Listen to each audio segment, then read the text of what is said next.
दुनिया में सबसे ज़्यादा अगर कहीं गौवंश है तो वो हमारे देश में है। खरीद फरोख्त के सरकार पलट दी गई तो तुरंत उस गौशाला का बजट आधा कर दिया गया। लगने और ना लगने का तो अब प्रश्न ही खत्म हो गया है। आपने खुलेआम देखा कि ये तो एकमात्र घटना, एक सांकेतिक घटना है। जो तो यहाँ जितनी भी प्रकार की गाय से जुड़ी योजनाएं हैं सब बिल्कुल नकारा हैं। सतना की एक तस्वीर ने हम सभी को सोचने पर मजबूर कर दिया है। पशु क्रूरता से जुड़ा एक वीडियो जब सामने आया, जिसने भी देखा एक बार सहम गया। इस तस्वीर को देखकर गायों को माँ कहने वाले और गायों को संरक्षण देने की बात कहने वाले नेता और सरकारें को इस वीडियो को देखकर शायद थोड़ी तो शर्म आ जाए। मेरे बगल की स्क्रीन पर जो वीडियो आप लोग देख रहे हैं, ये सतना नदी का है। सतना नदी में बने रेलवे ओवरब्रिज के नीचे कुछ ग्रामीणों ने 2 दर्जन के करीब गौवंशों को उफनती नदी में धकेल दिया और तड़प तड़प कर उन गौवंश की पानी में डूबने से मौत हो गई। इस मुद्दे को लेकर आज हम लोग सतना के कुछ युवा समाज सेवियों से चर्चा करेंगे, लेकिन इससे पहले आइए उस तस्वीर को देख लेते हैं।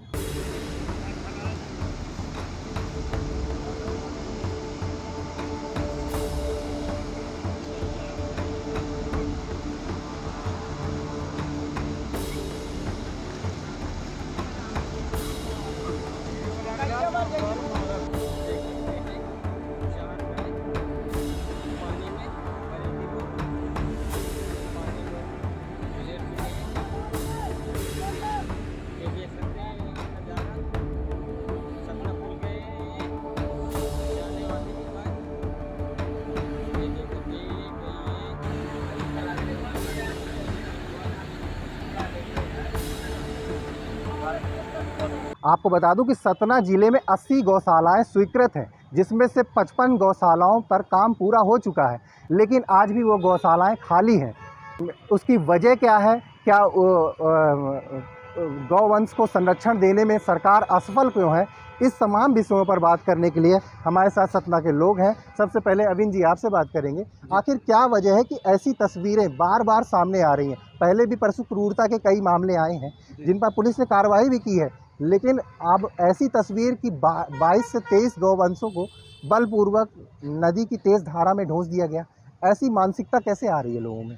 ये भाई साहब, सबसे बड़ी जो समस्या है, जब तक मानव जाति इन पशुओं के ऊपर अपने खेती के लिए और जीविका के लिए निर्भर थे, तब तक तो उन्होंने इनको बहुत पाला, माता भी बना लिया और अग्रासन निकालते थे, सब करते थे। वर्तमान में जो सरकार है, ये हर चुनाव में गौ का मुद्दा बहुत उठाती है। ध्रुवीकरण के ये एक्सपर्ट हैं, तो इस बात को लेकर एक धर्म विशेष को ये बहुत टारगेट करते हैं। लेकिन चुनाव में जब इनको जीत हासिल हो जाती है, उसके बाद ये गौ को माता क्या मतलब एक जीव मानने से इनकार कर देते हैं। वर्तमान में समस्या ये है, दुनिया में सबसे ज़्यादा अगर कहीं गौवंश है तो वो हमारे देश में है, पर उसकी उपयोगिता मनुष्यों के लिए वैसी नहीं रही। तो इसमें एक ऐसा मार्ग निकालने की ज़रूरत है कि जो ऐरा छोड़े हुए पशु हैं, वो ना तो किसानों का नुकसान करें और ना मनुष्य इनका इस तरह से हैवानियत के लिए गौशालाएं बनाई तो गई, सरकार ने काफ़ी पैसा भी खर्च किया। तकरीबन गौशालाएं बनाई गई थी जब 2018 में कमलनाथ जी की सरकार आई थी कांग्रेस की, उन्होंने गौशालाएं स्वीकृत की थी। लेकिन जब खरीद फरोख्त के सरकार पलट दी गई तो तुरंत उस गौशाला का बजट आधा कर दिया गया। इनकी नीयत में ही नहीं है गौ सेवा करना, ये केवल फ़ोटो खिंचाना जानते हैं गौवंश के साथ, उससे आगे इनका किसी का भी मतलब आप ये देखेंगे कि पार्षद से प्रधानमंत्री तक गायों के साथ फ़ोटो शूट कराते हैं। कुछ समय पहले मोदी जी की भी फ़ोटो शूट बड़ा वायरल हुआ था। हमारा मानना ये है, जिस तरह से छत्तीसगढ़ में भूपेश बघेल की सरकार ने गोबर खरीद के और गौमूत्र खरीद के उसका समाधान किया था कि लोग गायों को ऐरा न छोड़े, ऐसा कुछ मार्ग निकालना चाहिए। मतलब और सरकार अगर उनका गाय का गोबर खरीदेगी तो लोग अपने आप अपने घरों में बांधने लगेंगे। बिल्कुल। रितेश जी आपसे बात करूंगा। मोहन यादव की सरकार है मध्य प्रदेश में, मुख्यमंत्री, वो भी गायों को संरक्षण देने की काफ़ी बात करते हैं, गौ माता की बात करते हैं, उनकी पूजा की बात करते हैं। क्या लगता है कि ऐसा हो रहा है? देखिए, लगने और ना लगने का तो अब प्रश्न ही खत्म हो गया है। आपने खुलेआम देखा कि ये तो एकमात्र घटना, एक सांकेतिक घटना है कि किस तरह से गांव के सामान्य किसान या उन्हें आप अपराधी कह सकते हैं या विकृत मानसिकता के लोग कह सकते हैं, तो गायों के साथ ये बर्बरता हर गली हर चौराहे पे, मैं पूरे मध्य प्रदेश के 55 जिलों में से शायद ही कोई ऐसा छोटा गांव होगा जहां आए दिन छत विच्छत गायों के लाश तड़पती हुई नहीं मिलती, गायों का गर्दन काट जाता है, कुल्हाड़ी मार दी जाती है। और मध्य प्रदेश की एक भी ऐसी गौशाला नहीं है जहां पर गायों को भूखा प्यासा करके मर रही हैं, क्योंकि सरकार ने उनके नाम पर 225 करोड़ का बजट को बढ़ाकर 450 करोड़ कर दिया गया है।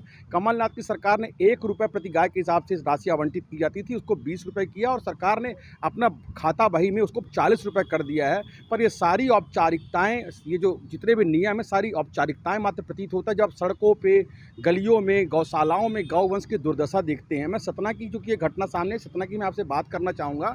यहाँ से ठीक 30 किलोमीटर दूर पे कामदनाथ, जो चित्रकूट धाम जिसके नाम से जानते हैं, वहाँ पर प्रदेश के उप मुख्यमंत्री राजेंद्र शुक्ला जी ने बगदरा घाटी में करीबन 50 एकड़ जमीन में, जहाँ पे हजारों की संख्या पे गौवंश रहता है, गौ अभ्यारण्य बनाने की बात की। परंतु आज 1 साल बीत जाने के बाद भी सारी योजनाएं सिर्फ कागज में हैं। मध्य प्रदेश की जो सरकार है और यादव जी, जो कि कहा जाता है कि ये जो हमारे प्रभु श्री कृष्ण हैं, तो भगवान कृष्ण और गौ, तो ये जो हमारे मोहन यादव जी हैं, माननीय मुख्यमंत्री जी, तो अपने आप को कृष्ण जी का वंशज कहते हैं, खुशी की बात है। पर भगवान कृष्ण ने लाखों लाख गायों को तार दिया था, और मध्य प्रदेश की करोड़ों जनसंख्या, चाहे किसान हो और चाहे गौशाला, दोनों ही एक दूसरे पर निर्भर है। तो दोनों चाहते कि मोहन यादव जी जो भी आंकड़े दे रहे हैं, जो भी काम कर रहे हैं, वो सिर्फ पेपरों तक सीमित न रहे। आज हर एक गाँव में ऐरा की प्रथा इतनी ज़्यादा है, किसान अपने खेतों पर चारों तरफ करंट लगाता है, उससे अगर 10-20 गाय मरती, कई बार किसानों के बच्चे मर जाते हैं। पर अगर वो ऐसा नहीं करेंगे तो पूरा प्रदेश भूखा मरेगा। तो घटना का दूसरा पहलू भी है। ये घटना पूरे ही मानव समाज पर प्रश्न चिन्ह उठाती है, और ये प्रश्न तब भी और भी बड़ा हो जाता है। चलिए, गायों की बात तो हम समझ सकते हैं, आप बैलों की हालत देखिए। एक भी बैल को किस तरह से दुर्दशा के साथ मारा जाता है, जिंदा बैलों के पैर काट लिए जाते हैं, गर्दन काट दी जाती है। ऐसा लगता है पूरे भारत में तालिबान बन चुका है जब इनकी हालत देखी जाती है। पर सरकार कुछ भी नहीं ये वहाँ हो रहा है जहाँ पे गायों को पूजा जाता है। हमारे देश में गाय को कामधेनु कहा जाता है। हमारे देश में माना जाता है गाय के अंदर 33 करोड़ देवताओं का वास होता है। हमारे देश में कहा जाता है कि आप सिर्फ गाय की पूजा करते हैं तो आपको दूसरे किसी देवता की पूजा करने की आवश्यकता नहीं। और भारतीय जनता पार्टी भगवान राम और गाय के नाम पर, अभी आपने पिछले ज़्यादा दिन नहीं, 6 महीने पहले देश के प्रधानमंत्री ने गायों के साथ करीबन हजारों फोटो फेसबुक ट्विटर अपलोड की। मैं पूछना चाहता हूं माननीय प्रधानमंत्री जी से कि आपका एक भी रिएक्शन, पूरे मध्य प्रदेश के 7.5 करोड़ जनता परेशान हो रही, खून के आंसू रो रही है, सड़कों पर घटनाएं हो रही, एक साथ 100 गायें ट्रेनों की चपेट में, बसों की चपेट में आके मर रही हैं। सरकार के एक मंत्री के मुंह से एक शब्द नहीं निकल रहा है। पूरे मध्य प्रदेश के किसान हाहाकार मचाए हुए, खेती पूरी तरह से चौपट हो गई है। हमारे किसानों ने आत्महत्या करना स्वीकार लिया। सब किसान लोग खेत छोड़कर बंबई दिल्ली भाग रहे हैं। 50-50 एकड़ के खेतों में एक फसल नहीं बोई जा रही है, और सरकार के मंत्री मात्र अपनी पीठ थपथपाने पर बात कर रहे हैं।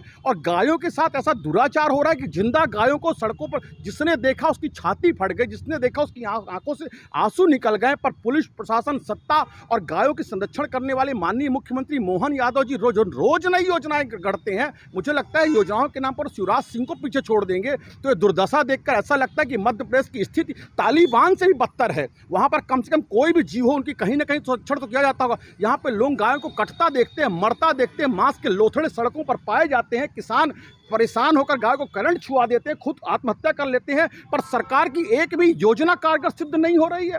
गौशालाएं 55 बना रखी है, वहाँ पे सारी गौशालाएं मरी पड़ी हैं, वहाँ पर एक जानवर नहीं है। किसी भी गौशाला में आप जाकर देखिए, मैं आपको चैलेंज ऑन रिकॉर्ड बात करना चाहता हूँ कि हजारों गाय मरती हैं। यहाँ तक कि मध्य प्रदेश की बात छोड़िए, प्रदेश की राजधानी भोपाल में अभी आपने 40 गायों को मरा पाड़ा। नरकंकाल के नाम पर पूरी गौशालाएं, जो मैं मानता हूं कि अभी मैंने आपको बताया कि जो बूचड़ खाने होते हैं उनसे भी दुर्गति यहाँ की गौशालाओं की है। वो फंड कहाँ जा रहा है, सत्ता के कौन लोग उनको बांट के खा रहे हैं? अच्छा, और कब तक मध्य प्रदेश? एक गौशाला को बनाने में 35 से 40 लाख का खर्च आता है, लेकिन सतना की अधिकांश गौशालाएँ ऐसी हैं, हमने खुद ऐसी रिपोर्ट्स बनाई है, ग्राउंड जीरो पे भी गए हैं, कि जो कि एक भी गाय वहाँ नहीं बंधी और वो खंडहर में तब्दील हो गए। आप कितना इत्तेफाक रखते हैं इन सब बातों से? मैं आपकी बातों से पूर्ण रूपेण सहमत हूँ। वास्तविकता में इस शहर का मैं भी हूँ। दरअसल जैसे ही कोई ऐसी सरकार आती है जिनके प्रति हमें ये लगता है कि अब सरकारी योजना खासकर गाय के से जुड़ी किसी मामले को लेकर आएगी, और जो तो यहाँ जितनी भी प्रकार की गाय से जुड़ी योजनाएँ हैं सब बिल्कुल नकारा हैं। और जैसे ही कोई ये गौ सेवक वाले जितनी योजनाओं की बात आप कर रहे हैं, गौ पालन वाली, यहाँ जितने भी बने हुए हैं सबकी हालात बद से बदतर है, बेहद घिनौनी है। और लोगों को ये लगता है कि अच्छा हुआ कि योजना आई हो तो कम से कम उसमें 4 रुपये 10 रुपये कमाने का मौका मिलेगा। हमारे दोनों साथियों ने एक आरोप लगाया है कि केंद्र की सरकारों में, तो सीधी सी बात है, जो सरकार 2014 के बाद से गौ मांस के निर्यात पे विश्व विजेता बनी हुई है, तो फिर कैसे उनके पार्षद हो कि मंत्री हो, मिनिस्टर हो, पे सवाल खड़ा कर सकेंगे।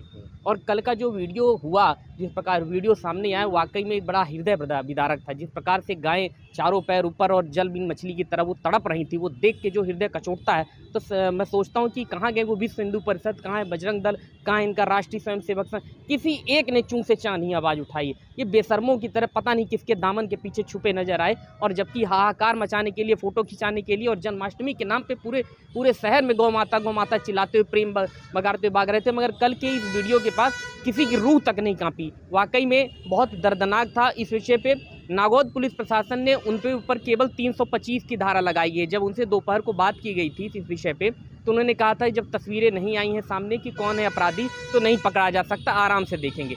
तब सोशल मीडिया का सहारा हम सब ने लिया और पर्याप्त रूप से वो वीडियो वायरल हुआ, तब जाकर नागौद पुलिस की मजबूरी बनी और उन पर धारा लगे। मात्र धारा 325 कानून अधिनियम के तरह पशु क्रूरता की लगाई गई। 325 की धारा मात्र और मात्र किसी भी पशु को केवल और केवल डराने धमकाने के लिए लगाई जाती, उन पर कोई कड़ी कार्रवाई नहीं की।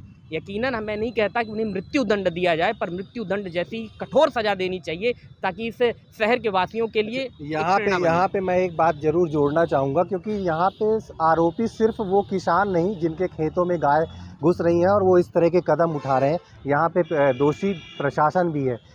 हाल ही में सतना नगर निगम का प्रशासन जो है, सतना की सड़कों से गायों को उठाकर ग्रामीण इलाकों में जाकर छोड़ आया, ऐसी खबरें आई।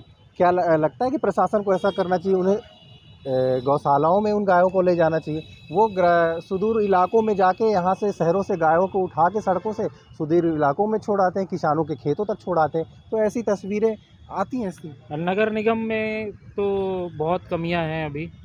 हमारे जो वर्तमान महापौर जी हैं, हालांकि उन्होंने कुछ अच्छे काम भी किए हैं, पर इस ओर जिधर आप बात कर रहे हैं, इस ओर अभी कुछ दिन पहले की बात है, 2-4 दिन पहले ही उन्होंने सभी मीडिया कर्मियों को एक बस में भरा और शहर का विकास दिखाने वो लेकर गए थे, और जो वो नहीं दिखाना चाहते, जो वो छुपा रहे थे, वो ऐसे ही वीडियो वायरल होते और वो सब चीज़ें दिख जाती हैं। ये बहुत दूर की घटना नहीं है, ये शहर के अंदर की ही ऑलमोस्ट घटना है जो हुई, और बड़े क्रूर दृश्य थे। देख के हर किसी का दिल पसीज गया। सतना में ये कई बार घटनाएं ऐसी हो चुकी हैं, कई बार हमने कंप्लेन की कि गौवंश को एक जगह पर कैद कर दिया गया, उनको खाने पीने तक के लिए नहीं दिया गया, तो उसकी वजह से भी पशुओं की मौत हो गई। लास्ट टाइम हमने चर्चा की थी इस विषय पर। तो प्रशासन को आप कितना दोषी मानते हैं इस विषय पर? क्योंकि ठीक है कि कुछ 3-4 ग्रामीणों ने गौवंश के साथ क्रूरता दिखाई, उन्हें नदी में फेंक दिया, लेकिन इसमें प्रशासन का भी तो कुछ रोल होना चाहिए था, उनकी भी तो जिम्मेदारी बनती है। प्रशासन का बिल्कुल, जब ऐसी चीज़ें सामने आती हैं तो प्रशासन दोषी तो है, ये समझ में तो आता है, बट एक बात को समझिए कि चाहे वो सरकार कोई भी हो, भाजपा की हो या कांग्रेस की हो, किसी एक पर मढ़ देना इस समस्या का समाधान नहीं है। इस समस्या का समाधान हमें निकालना पड़ेगा। सरकारें बदलती हैं पर ये घटनाएं नहीं बदलती, ऐसी घटनाएं होती रहती हैं। जब कमलनाथ जी की सरकार थी तो भी ये घटनाएं सामने आ रही थी। ठीक है, उनने कुछ कदम उठाए थे, उन कदम पे एक आध कदम इनको भी आगे बढ़ना चाहिए था, वो नहीं देखने को मिला। प्रशासन की कमी कैसे कहें कि कल उनने मामला दर्ज किया, आरोपी भी पकड़े गए हैं, उसमें धाराएँ बढ़ाने की भी बात की जा रही है उनके ऊपर, तो प्रशासन अपना काम कर रहा है, मैं उनका बचाव नहीं कर रहा हूँ। और बड़ी क्रूर घटना है, सख्त कार्रवाई करनी चाहिए ऐसे लोगों पर, ताकि समाज में नज़ीर बने। लेकिन ये सामाजिक समस्या है, लोगों को जागरूक करने की आवश्यकता है कि गौवंश के प्रति हमने उसे माता तो मान लिया, पर हम ये चाहते हैं, अभी हमारे मित्र ऑफ द कैमरा हम लोग चर्चा कर रहे थे तो ये कह रहे थे कि गाय को माता तो कहते हैं, लेकिन डंडा साथ में लिए रहते हैं कि हमारे यहाँ के घर के पास गोबर ना करे। तो ये सामाजिक बुराई है, इसके लिए हमको जागरूक करना पड़ेगा। सरकार को एक मिशन चलाकर जागरूक करना चाहिए, गौशालाओं की समुचित व्यवस्था करनी चाहिए। जैसा अभी एक मित्र ने बताया कि गौ अभ्यारण्य जो शुरू किया जाना था, उसको मैंने कहीं अखबारों में ही पढ़ा कि उसको मंजूरी नहीं मिली। सो ऐसी चीज़ों को मंजूरी दी जानी चाहिए। जो शहर के पशु हैं, गौवंश हैं, उनको ले जाके आप गाँवों में छोड़ाते हो, गाँव में आयरा प्रथा है, वहाँ उनकी फसलें नष्ट होती हैं, तो वो इस तरह की घटना अंजाम देते हैं। तो इससे बेटर है कि आप अच्छी गौशालाएं बनाएं, वहाँ पशुओं का अच्छा देखभाल हो और अभ्यारण्य बनाएं। हमारे पास जगह है और कुछ समाज सेवियों ने ऐसा करके भी दिखाया कि वहाँ पे बहुत अच्छे से किया जा सकता था। अभी आधे घंटे के पहले की बात है, इंदिरा कॉलेज के जस्ट डिस्ट्रिक्ट हॉस्पिटल है, उसके बगल में एक रेस्क्यू का वो आया, एक गाय रोड में लेटी हुई है। ठीक है, वहाँ हम गए, वहाँ से बोले कि उसको फ़ोन लगाओ 1962 में। हमने 1962 में कॉल किया, वहाँ से क्या बोला गया कि हम वहाँ पे नहीं हैं, हम है रामपुर एरिए पे, वहाँ पे जो डॉक्टर है उनको रिंग करो आप। हमने इनको किया तो बोले हम तो यहाँ पे हैं, लेकिन गाड़ी वहाँ पे है, रामपुर में है, हम 2.5 घंटे बाद आएंगे। वो गाय अभी भी तड़प रही है। ऐसे ये एक गाय नहीं है, कल की घटना जो हुई सतना नदी में गाय बहाई गई, वो कोई एक घटना नहीं है। आप कोठी रोड में जाएंगे, 2, 4, 10 गाय डेली ख़त्म होना, सतना नदी में जाना 2, 4 गाय 10 डेली ख़त्म होना, आप बदखर से आगे जाएंगे डेली ख़त्म होना, क्योंकि बरसात चल रही है। गाय कीचड़ में नहीं बैठती है, गाय सूखे में बैठती है। क्या करना चाहिए सरकार को? आपका सरकार को मेरा कहना ये है कि जो युवा है, जो यहाँ के शहर के युवा हैं, ऐसा नहीं कि सारे युवा एक जैसे हैं, कई सारे युवा हैं जो करना चाहते हैं गाय के लिए, उनको जगह चाहिए, उसके लिए फैसिलिटी चाहिए जिससे वो कर सकें। उससे सरकार के लिए मदद करनी चाहिए, कोई एक जगह ऐसी दे देनी चाहिए जहाँ पे गौशाला बनाया जाना चाहिए। आगे फिर गाय की सेवा हम लोग करेंगे, खुद कर लेंगे हम लोग, ऐसा नहीं है, लेकिन जगह चाहिए। कल हम अगर गाय बांध देंगे कई सरकारी जगह में, कह देंगे कब्जा कर रहे हैं, तो ऐसा नहीं होना चाहिए। सरकार हमको जगह दे, हम लोग सब कोई लग के, सब लोग हम लोग लगेंगे और गाय को व्यवस्थित करेंगे। मतलब गायों का संरक्षण अगर सरकार नहीं कर पा रही है तो संरक्षण करने में हम लोग रहेंगे, हम लोग करेंगे, हम लोग पूरी जिम्मेदारी निभाएंगे उस चीज़ की। एक गाय रोड में नहीं रहने चाहिए। हर दिन हर रोज़ गाय ख़त्म हो रही है, शहर में ख़त्म भी हो रही हैं और जा भी रही हैं, हर तरह से हो रही हैं। अखंड भारत, हिंदू भारत, ये बात करने से नहीं होता है। सनातन धर्म की नींव है गाय, उसकी रक्षा करना हमारा कर्तव्य है और हम लोग सब कोई मिलकर करेंगे। बहुत दुखद घटना है ये। सतना नदी में अगर ये गायें जो है तो अगर इस तरह नदी में पहली बार अपने शहर में देखने को मिला है, और इसका तो मैं ये कहूँगा कि पूरे सतना के जो भी ज़िले के लोग हैं, इसका एक आंदोलन तैयार करना चाहिए गायों के में कि भाई गौ को आप राष्ट्रीय पशु बनाने के कगार पे ले जा रहे हो, लेकिन मैं ये कहना चाहूँगा कि एक राष्ट्रीय पशु मत बनाओ, कम से कम मारो तो ना। और ये स्थिति जो घटना हुई है, इसमें सभी लोगों को, हर घर से एक व्यक्ति निकले और गाय के जो राष्ट्रीय पशु की बात है उस तक बात ले जाए। जैसे हिंदू की बात करते हैं कि हमारा राष्ट्र हिंदू होना चाहिए, तो गाय के इसमें भी आगे यह कदम उठाना चाहिए। और ये बड़ी दुखद घटना है, मैं यही कहना चाहूँगा, और इस पर कार्रवाई होनी चाहिए शासन प्रशासन की ओर से। तो बिल्कुल आपने देखा कि गौवंश के साथ क्रूरता, जो क्रूर जो घटना हुई बीते दिन सतना नदी में, उन्हें नदी में ढकेल दिया गया और तकरीबन 2 दर्जन के करीब गौवंश तड़प कर मर गए। इस घटना को लेकर आरोपी भी चिन्हित हुए, जेल भी चले गए, उन आरोपियों की गिरफ्तारी भी हो गई, लेकिन मामला अभी भी जिंदा है क्योंकि गौवंश की समस्या अभी पूरी तरह से समाप्त नहीं हुई है। सरकारों को अपनी जिम्मेदारी तय करनी होगी, समाज को अपनी जिम्मेदारी तय करनी होगी ताकि ऐसी घटना की पुनरावृत्ति ना हो। मृदुल पांडे, IBC 24 सतना।